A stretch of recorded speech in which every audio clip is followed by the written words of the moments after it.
My name is Eliana Brooks. I was 25 years old when I realized that the people who know your heart the longest can sometimes misunderstand it the most. The wedding invitation sat on my kitchen table for 3 days before I opened it again. I remember staring at the cream-colored envelope while the morning sunlight moved slowly across the floor. The same sunlight that used to fill my childhood home, where my mother would make pancakes on Sundays and tell me that family was the one place where you should always feel chosen. I wanted to believe that. I really did. My daughter Lily was 7 years old, and she had been practicing her flower girl walk for weeks.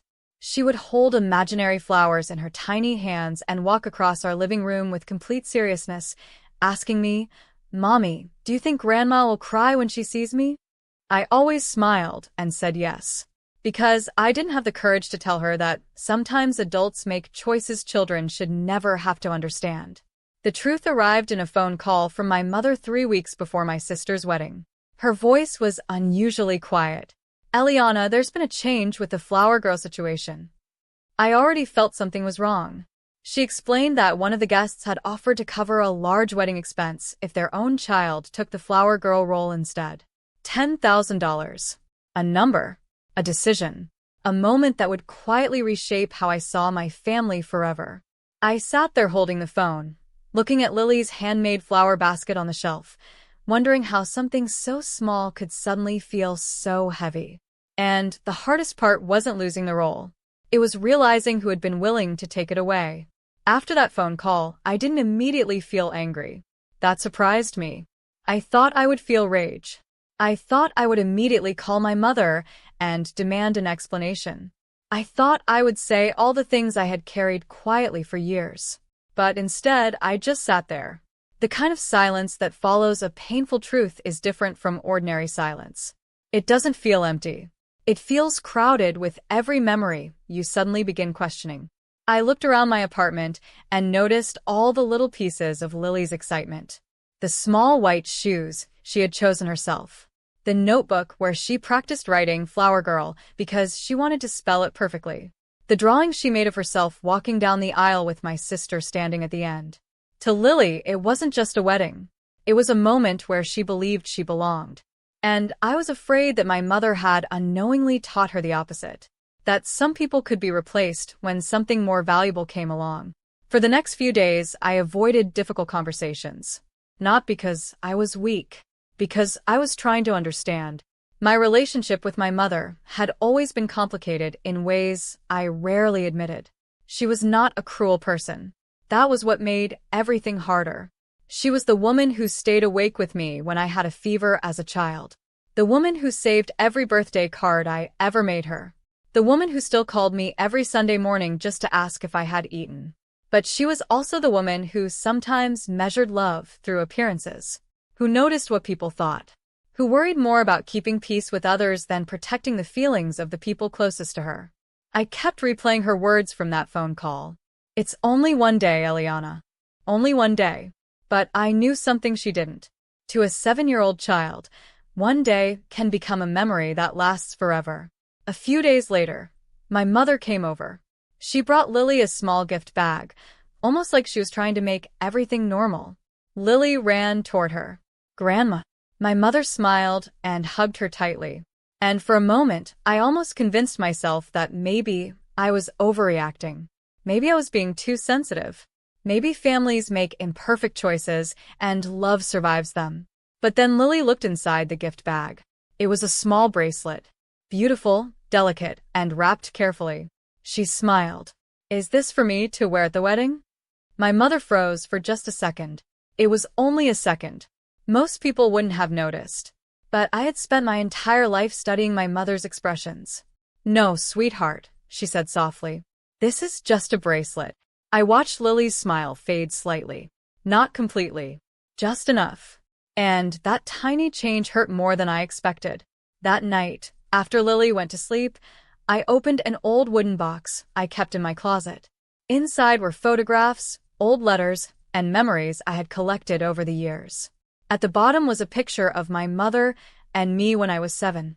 She was holding my hand. I was wearing a simple white dress. And behind the photograph, in my mother's handwriting, were the words, Every child deserves to feel chosen. I stared at that sentence for a long time, because suddenly I wondered when my mother stopped believing it. And more importantly, I wondered if I had been silent for so long that I had allowed my own daughter to feel something I once felt too. The night before the wedding, I couldn't sleep. The apartment was completely quiet except for the soft sound of the old ceiling fan turning above me. Lily was asleep in the next room, holding the flower bracelet my mother had given her, even though she knew it wasn't meant for the wedding. Children have a strange way of protecting the people they love, even when they are disappointed, even when they don't fully understand why.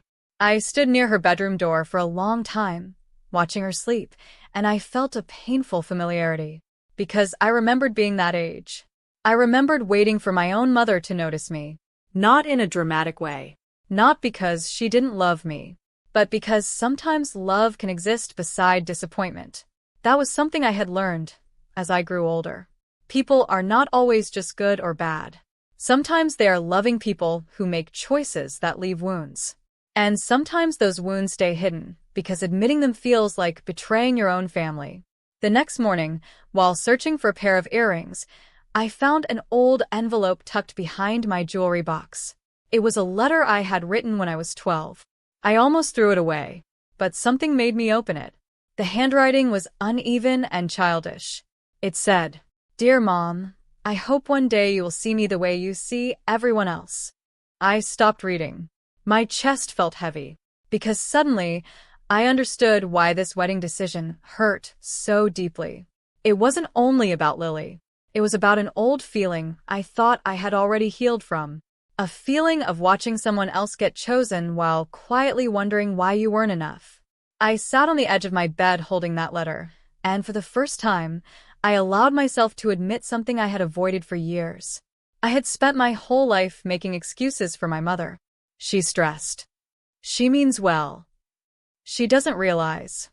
Maybe all of those things were true, but understanding someone's reasons doesn't erase the impact of their actions. That afternoon, my sister Claire called. Her voice was cheerful, almost unaware of the storm happening inside me. "I can't believe the wedding is finally here," she said. "Mom told me everything is handled." I looked down at Lily's flower basket sitting beside me. "Claire," I said carefully, "did you know about the change?" There was a pause. A small pause. But it was enough. "I heard something," she finally answered. My fingers tightened around the phone. "You heard that Lily wasn't going to be the flower girl anymore?" Another silence. "Yes." I closed my eyes. I wasn't angry at Claire. Not yet. But I felt something inside me shift. Because the hardest part of betrayal is rarely the decision itself. It is discovering how many people knew. And how many people stayed quiet? "Why didn't anyone tell me?" I asked. Claire sighed. "Eliana, I didn't want to create drama before the wedding." Drama. That word stayed with me. Because apparently protecting a child's feelings had become drama. But protecting everyone else's comfort had become peace. After we ended the call, I walked into Lily's room. On her desk was a drawing she had made. It was the wedding scene. My sister at the front. My mother smiling, and Lily walking down the aisle holding flowers. Except there was one detail I noticed for the first time. Everyone in the drawing had a place.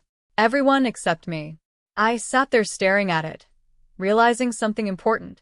I couldn't change what my family had chosen, but I could choose what kind of mother I wanted to be. And maybe the real question was never whether Lily would walk down that aisle. Maybe the real question was, what would I do when I finally stood in front of the people who had forgotten her heart mattered? The morning of the wedding arrived with a strange kind of calm. Not the peaceful kind.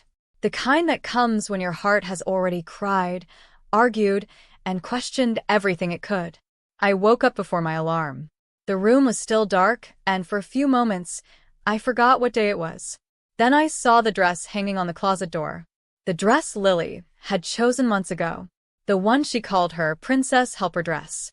And suddenly, everything came rushing back. I sat on the edge of my bed and asked myself a question I had been avoiding. What did I really want? Did I want my mother to feel guilty? Did I want my sister to regret her decision? Did I want someone to stand up and admit they were wrong? A part of me did. I was human. I wanted someone to understand the pain they had caused. But another part of me knew something important. If I walked into that wedding carrying anger, Lily would feel it. Children notice things adults think they hide. They notice the longer hugs, the forced smiles, the quiet tension between people who used to laugh together. And I didn't want my daughter's memory of that day to be about conflict. I wanted her to remember that her mother stood beside her, that she was loved, that she was never invisible. So I made a decision. I would not create a scene.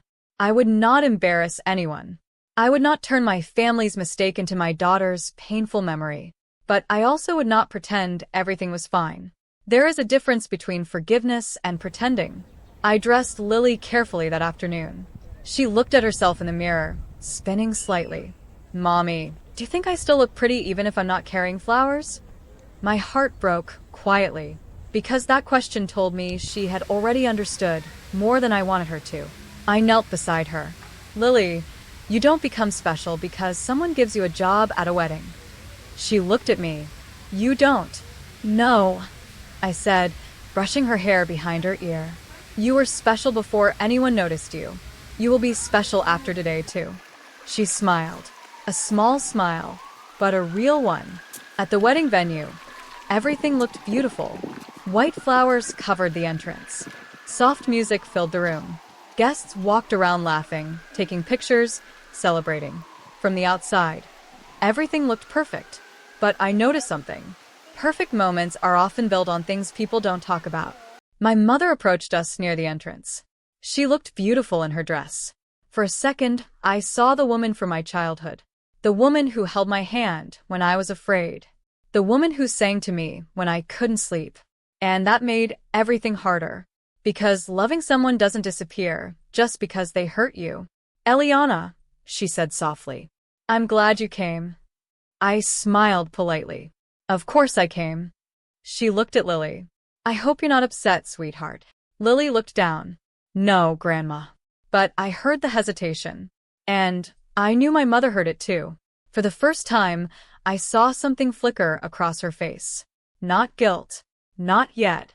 But maybe uncertainty. Maybe she was finally noticing the small crack her decision had created. Later, while guests gathered for the ceremony, I found myself standing near an old wooden table displaying family photographs. There were pictures of birthdays, holidays, vacations. Years of memories. And there, among all of them, was one photograph that stopped me. A picture of my mother holding me as a child. The same picture from the old box. The same words written behind it. "Every child deserves to feel chosen." I touched the frame gently. Because I finally understood. This moment was not about proving my mother wrong. It was about making sure Lily never spent years wondering if she mattered. And as the music began playing inside the hall, I knew the hardest part of the day was still waiting. Because soon, everyone would be gathered together. And I had a truth I could no longer keep hidden. The wedding ceremony itself was beautiful. That was the part that made everything more complicated. There were no villains standing in the room. No obvious cruelty. No one who looked like they wanted to hurt anyone. Just people making choices. People protecting their own comfort. People forgetting, for a moment, how much their decisions could affect someone else. I sat beside Lily during the ceremony. She held my hand the entire time. Not because she was afraid. I think she just needed to know that someone was there. Every few minutes, she would look toward the aisle where another little girl walked with the flowers. I watched her expression carefully. There was sadness there. But there was also something else. Acceptance. That was the part that hurt the most. A child should not have to learn acceptance from being overlooked. After the ceremony, everyone moved into the reception hall. The room was filled with conversations, laughter, and the sound of glasses touching during celebrations. My mother moved around the room, greeting relatives. My sister smiled for photographs. Everyone looked happy. But I felt like I was carrying a secret that had become too heavy. Not a secret about money. Not a secret about the flower girl role. A secret about how easily people can hurt someone while believing they are keeping everything peaceful. I didn't plan to speak that day. At least, not at first. I had promised myself I wouldn't create a moment that would take attention away from my sister. But then I saw Lily sitting alone at a table, carefully folding a napkin into a flower. She wasn't crying. She wasn't complaining. She was just quietly making herself smaller. And something inside me changed. I walked over to my mother. "Can I talk to you for a moment?" She looked surprised. "Right now?" I nodded. "Just for a minute." We stepped away from the crowd near the entrance of the hall, the same place where family photographs were displayed. My mother looked at me. "Eliana, if this is about earlier." "It is," I said gently. She became quiet. "I need you to understand something." My voice shook slightly, not because I was angry, because I was trying so hard to speak from my heart instead of my hurt. "When you changed Lily's role, I know you didn't think you were hurting her." My mother looked down. "I thought she would understand." "I know. And it was a difficult decision." "I know." She looked at me, almost relieved that I wasn't attacking her. But then I continued. "But what you didn't see was what happened afterward." I told her about Lily practicing every night, about the drawing, about the way she asked if she was still special without the flowers. My mother's expression slowly changed. The confidence she had carried all day began to disappear. "Eliana, I'm not saying this because I want you to feel bad," I whispered. "I'm saying it because I don't want us to become the kind of family that only notices pain after it becomes impossible to ignore." For a moment, neither of us spoke. The music from the reception continued behind us. People laughed. Someone called my sister's name for another picture. Life continued around us while my mother and I stood in that quiet corner. Then she asked something I never expected. "Did Lily really say that?" I nodded. My mother covered her mouth slightly. And for the first time that day, I saw not a grandmother defending a decision, but a mother realizing she had missed something. She looked toward the room where Lily sat. "I thought I was helping your sister," she said quietly. "I know. I didn't think about who was losing something." That sentence stayed with me. Because sometimes people don't change when they're accused. Sometimes they change when they finally see. Before we returned to the reception, my mother touched my arm. "Eliana, I don't know how to fix this." I looked at her. "Maybe you don't fix it in one day." A small silence passed. "Maybe you just start by admitting it mattered." And as we walked back into the room, I knew something had shifted. Not everything. Not magically. But something. Because the truth had finally entered the room. And once the truth is spoken with love, it becomes impossible to pretend it was never there. The rest of the evening felt different. Not dramatically different. There was no sudden apology in front of everyone. No emotional speech that made the entire room stop and cry. Real life rarely works that way. Sometimes the biggest changes happen quietly, in the spaces between conversations. I noticed my mother watching Lily more than before. Not in a way that made Lily uncomfortable. More like someone who was finally paying attention to the small things she had missed. The way Lily smiled when someone asked about her drawing. The way she carefully placed her napkin flower beside her plate. The way she thanked every person who complimented her dress. My mother had always loved her granddaughter. That was never the question. The question was whether love was enough when someone didn't feel seen. Later that night, after dinner, my sister Claire came to find me. She looked different. Not physically. Emotionally. The confidence she had carried earlier was gone. "Can we talk?" she asked. We stepped outside onto the quiet patio. The wedding lights reflected on the windows, making everything look softer than it felt. "I owe you an apology," she said. I didn't answer immediately, because I had spent so many years accepting apologies before people truly understood what they were apologizing for. Claire looked down at her hands. "When Mom told me about the change, I thought it was just a small adjustment. I listened.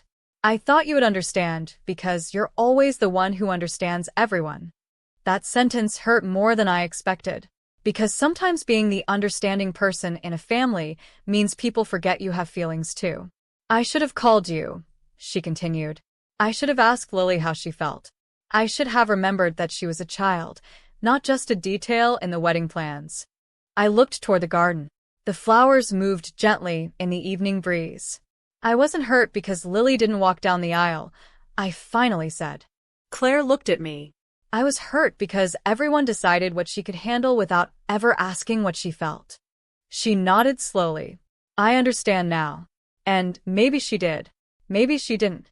Healing is strange. You don't always know when someone has truly changed. You only know when they start trying. When we went back inside, my mother was sitting with Lily. They were looking through old photographs together.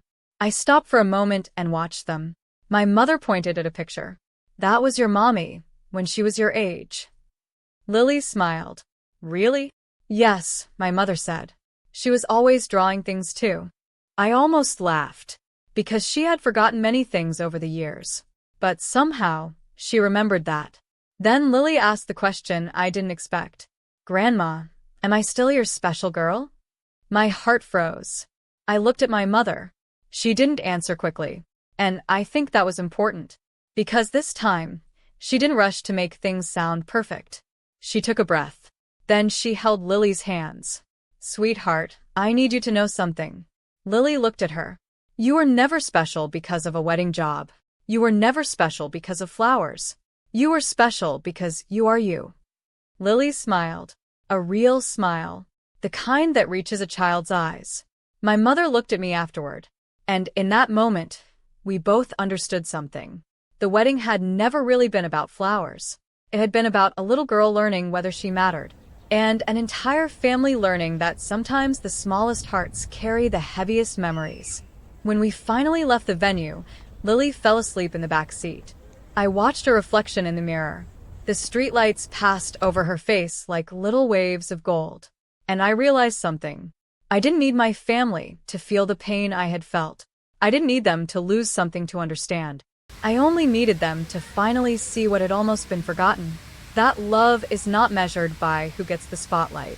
It is measured by who feels valued when no one is watching.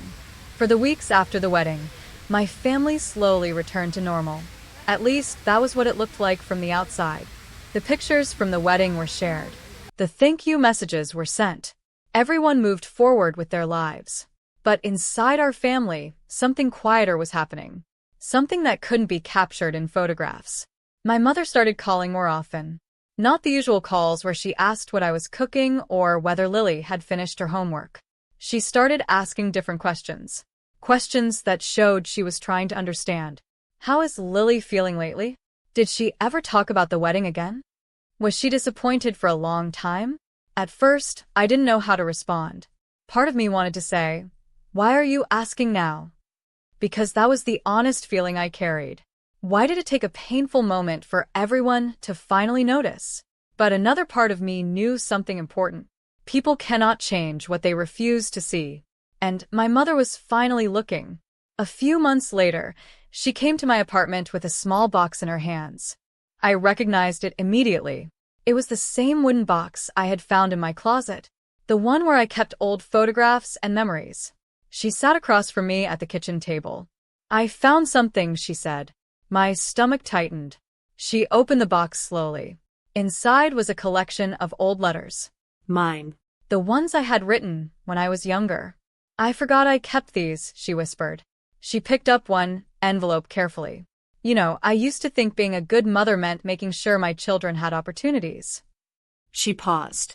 "But I think I confused opportunities with being seen." I didn't speak. I just listened. Because there are moments when someone finally says the words you waited years to hear.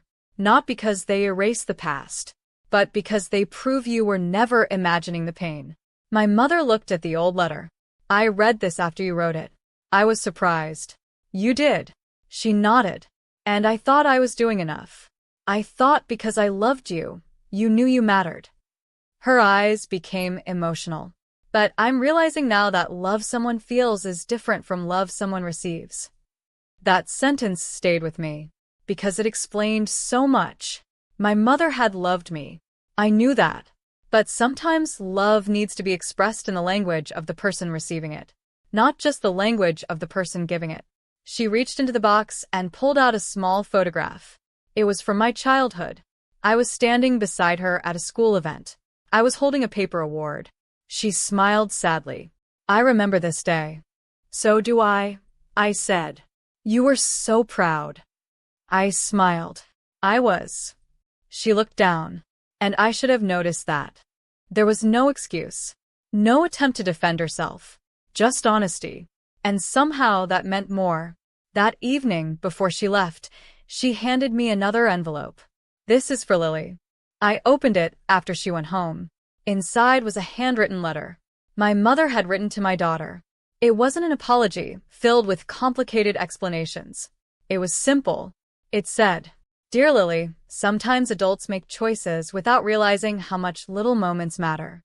But I want you to know something forever. You are loved, you are important, and you never have to earn your place in our family." I read that letter twice. Then I folded it carefully and placed it inside Lily's memory box. Because some wounds are not healed by pretending they never happened. They are healed when people finally have the courage to acknowledge them. Years later, I would still remember that wedding day. Not because of what my mother chose, but because of what happened afterward.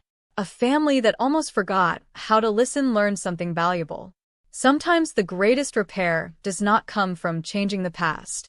It comes from becoming wiser because of it. Years have passed since that wedding day. Long enough that the flowers have faded.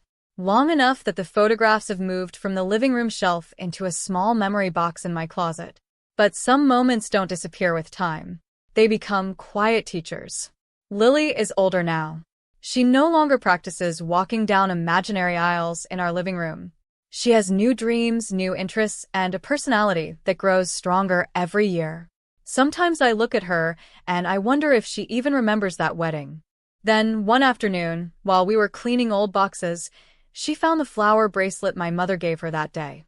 She held it in her hands for a moment. "I remember this," she said. My heart became still. I waited, not because I was afraid, because I wanted to know what that little girl had carried from that moment.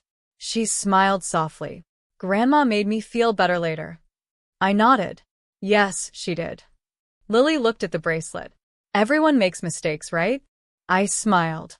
"Yes. But they should say sorry when they hurt someone." I looked at my daughter and realized she had learned something I spent years trying to understand. Not that people are perfect. They aren't. Not parents. Not grandparents. Not siblings. Not even ourselves. The real measure of love is not never making mistakes. It is having the courage to face them. My relationship with my mother changed after that day. Not overnight. Not like a movie where one conversation fixes everything.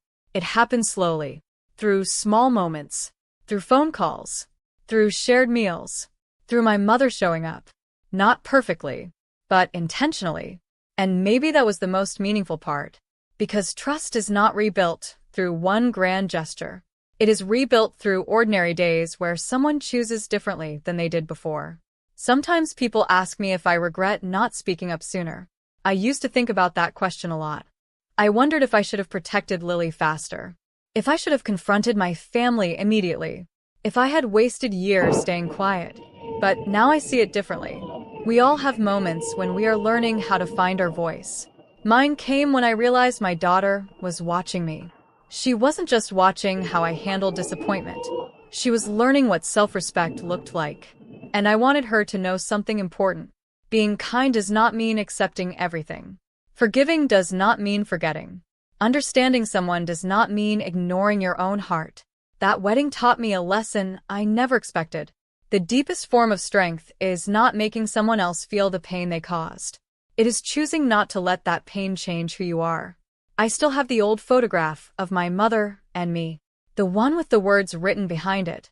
Every child deserves to feel chosen. I keep it because I believe those words are still true. Not because my family always lived up to them, but because they remind me of the kind of person I want to be. The kind of mother who notices. The kind of person who listens. The kind of heart that chooses love without abandoning dignity. And when I think back to that wedding, I no longer remember the money. I no longer remember the disappointment. I remember the moment a family stopped pretending everything was fine and started learning how to be better. Because sometimes the most powerful thing you can reveal is not someone else's mistake. It is the truth of your own worth.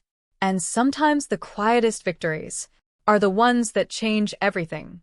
In the end, I learned that family is not defined by the moments when everything goes perfectly.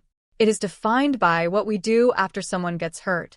Sometimes people make choices that leave scars, but healing begins when truth is spoken with love, when mistakes are acknowledged, and when we choose dignity over bitterness. Because the greatest victory is not watching someone regret what they did. It is becoming someone who no longer needs their approval to know their own worth. If this story touched your heart, share your thoughts in the comments below. Have you ever experienced a moment when someone's choice made you feel unseen? Don't forget to like this video, subscribe for more emotional human stories, and stay with us for the next journey of love, family, and quiet strength.